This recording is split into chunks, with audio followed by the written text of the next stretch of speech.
Mga katuka, magandang umaga. Kumusta ka? Sana masaya ka lang. May mga bagong palahi ako ngayon mga katuka, mga papisa. Teka lang, ilagay ko muna dito ha.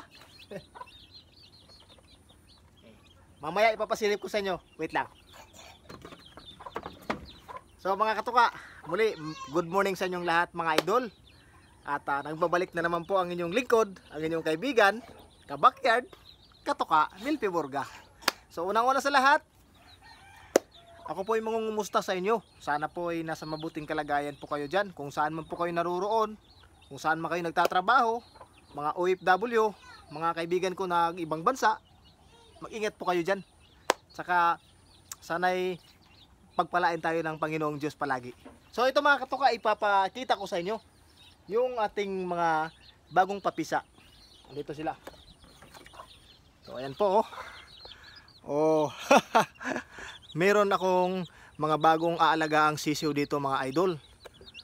So una sa lahat, ipapaalam ko muna yung kanilang mga linyada. Ito po ay assorted. So ibig sabihin yan, hindi lang isa yung linyada na nandito.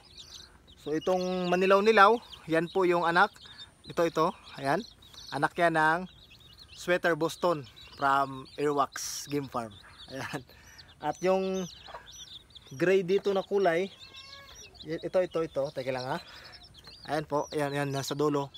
Yan naman po yung Jugood Gray over High Caliber Gray from Sir Paul Pitso ng Hop and Sons GF. At yung nandoon naman, yung parang may pagka-orange naman ito. Teka lang dito. Wait lang ay, papakita natin sa inyo para makita nyo in the Philippines. Wait lang. Teka lang, nasan ba yun? Ito. Teka lang ha. Itong manilaw-nilaw, ito po, manilaw-nilaw.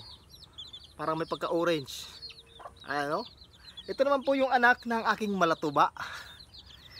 Originally from RRZN. Ayan po. So nakita nyo na mga katuka yung palahi. Ngayon naman, magpapasalamat ako. Kasi unang-una sa lahat, hindi ko ito makakamit, itong mga sisiw na to, kung wala yung isang kaibigan ko rin po na vlogger na siyang nagpa-incubate nito dun sa isang incubator machine. So shout out, binabati ko ng good morning ang aking kaibigang si Remil Vlog. So Buddy Remil, kaibigan kong tunay, maraming salamat sa iyo. In Bisaya term, salamat kaayo, salamat ka Rajaw. Dahil mga katuka, siya po yung nagdala dun sa kay incubator kay Sir Neil Urquia. Kay Neil Urquia. Nagpapasalamat din tayo sa incubator na pina-incubate natin itong mga sisiw na to. Kay Sir Neil Urquia. So napakaganda po ng incubator nyo idol. Napakaganda nung hatchability. So ayan po mga katuka ano. Teka lang, medyo maingay yung ating aso. Dugi. May tao ata. Teka lang. Ay, teka lang, kay may bisita pala.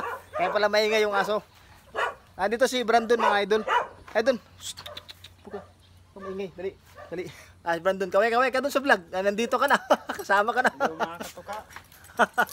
So ayan po mga idol. Ito yung kapatid ni Boss Longlong. So dahil nandito na yung ating kaibigan, kabatiin mo muna yung mga followers na saka mga subscribers. Hello mga katuka. Kumusta kayo? Ayan. Kumusta man? Tagpa-kari ka ni Longlong? Sige kay kuha ko si mga idol. Ito, since nandito na yung kapatid ni Boss Longlong, yung alam niyo po yung isang gray ko na sisiw na nauna kong pina-incubate ay bibigay ko kay Boss Longlong. Kaso isa lang yung nag-survive kasi yung isa ay nag-evaporate. So ibibigay ko po sa kanya yung isa. So hindi ko na lang ipapakita kasi baka ma-restrict tayo no. So mamaya po, andito kasi ibibigay ko sa kanya. Tatapusin ko lang tong vlog. Wait lang, tapusin ko lang to mga 8 minutes, ayos na to. So din ko muna saglit ha. Babalikan kita. I shall return. Mag-ikot-ikot ka muna dyan. Tingin-tingin ka muna sa manukan. And I will be doing my best to appreciate the people around. Ano mo nangyayari sa akin? Teka lang mga idol, dahil nandito tayo sa breeding pen, sisilipin na rin natin yung mga sisiw ko dito na naglilimlim. Ay, dili, yung kuwan pala, inahin na naglilimlim. Parang, bakit naglilimlim yung mga sisiw? So, dito tayo sa live ng breeding pen mga idol. andito po si 5K sweater. Tapos sisilipin ko na rin kung mayroon na bang napisa na mga itlog.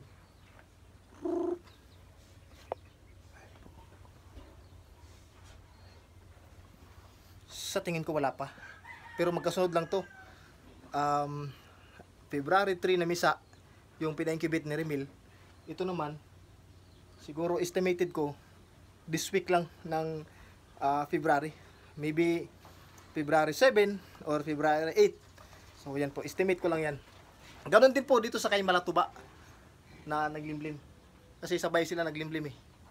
So meron dito 10 piraso mahigit na itlog. Dito naman 10 piraso mahigit din na itlog na kanilang lilimliman. Kaya thank you Lord sa blessings. Sana'y makarami tayo ng palahi ngayon kahit pautal-utal paunti-unti. At least meron tayong mga kaunting mga breed or mga palahi mga idol. So dito naman tayo mga katuka. Dito na lang. Dito tayo sa itong mga nakalagay ko dito sa 3x3. Ayan po. Ayan yung dalawang sweater Boston. So schedule na sana to ngayon na ipiprearrange ko, kaso lang umulan kanina. Kaya baka magkasakit sila, maulanan. Ginawa ko dito muna sila sa 3x3. Pagkatapos ng araw na to, siguro bukas pag maganda yung panahon, ipiprearrange ko na yan. Kasi po yung mga naka-prearrange ko dati ng mga PB Stags ay nandun na po sa bagong may-ari. Nakursunadahan nila wala tayong magagawa. Ang bala ko sana yung sa mga bibistag ko na 4 na piraso, palalakihin ko, tapos pagdating ng araw, isasali ko sa exam kasi ang dami nagko-comment sa akin, hindi rin ako nagsasali sa exam, wala akong napatunayan. So, hindi naman sa sinasabi ko na kailangan ko pang magpatunay sa inyo para maniwala kayo sa akin, pero kailangan din talaga natin minsan na magsali tayo sa exam para mamonitor din natin yung kanilang records kung maayos pa ba or hindi na, kasi kung hindi na maayos, ikakat natin yung kanyang linyada, palitan natin ng bagong linyada na sa tingin natin ay papasa. So yun po mga idol, no? Si Sweater Boston pala, Airwax Game Farm. Ayan po, Airwax. So mga katuka, dahil pinakita ko sa inyo yung manok ni Airwax. Speaking of Airwax mga idol, sa expo po na darating ngayong kung hindi ako nagkakamali, April 10 to 12, 2025 sa Cagayan de Oro, Limkit kay Mulata. May gaganaping expo. So yung aking kaibigan na si Airwax Alcorcon, hindi pa ako sure idol, hindi pa ako sure, pero ito ay ikuan lamang. Kumbaga may mga changes pa. Mayroon po siyang boot. Boot po, ayan po. Hindi po bangka. Ewan ko paano i-pronounce, basta boot. Yung boot ba na magdadala siya ng mga linyada niya, mga signature line na galing sa mga kilalang breeder din po. Baka po sakaling gusto niyo pong alam niyo na po, mag-acquire, maganon. Bisita po kayo sa booth niya. I-announce ko po dito sa next kong vlog or sa Facebook. Follow niyo po sa Facebook, Milpi Katuka at Katuka Backyard. I-announce ko po kung ano yung kanyang number sa kanyang booth. So ipapaalam ko sa inyo as soon as possible para po may idea kayo.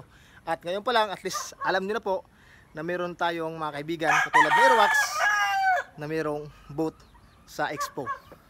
Ayun po mga katuka, no? At sisikapin ko din po makadalo ako doon para ma-meet ko yung mga personal nating yung mga kaibigan natin, mga followers, mga subscribers.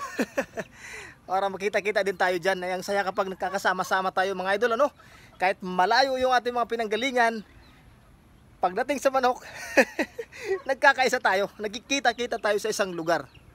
Ganon kaganda ang buhay pagmamanok. So yan mga katuka, no?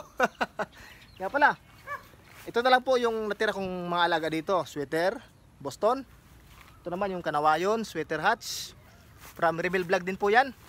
At yun, meron dito isa 5K sweater. Yan po, going to 5 months na po yan. Yan na lang po yung kapatid na natira dito. At ito naman si Lemon Male Sims. At yung aking matandang manok na si Sweater Gray. So ito na lamang po yung natira ng mga alaga ko dito. Kasi alam niyo na, pampamilya, hindi lang pampamilya. Pang business pa. So yan lang muna mga katuka, no? Shout out po sa inyong lahat. Binabati ko kayo ng magandang umaga sa inyong lahat.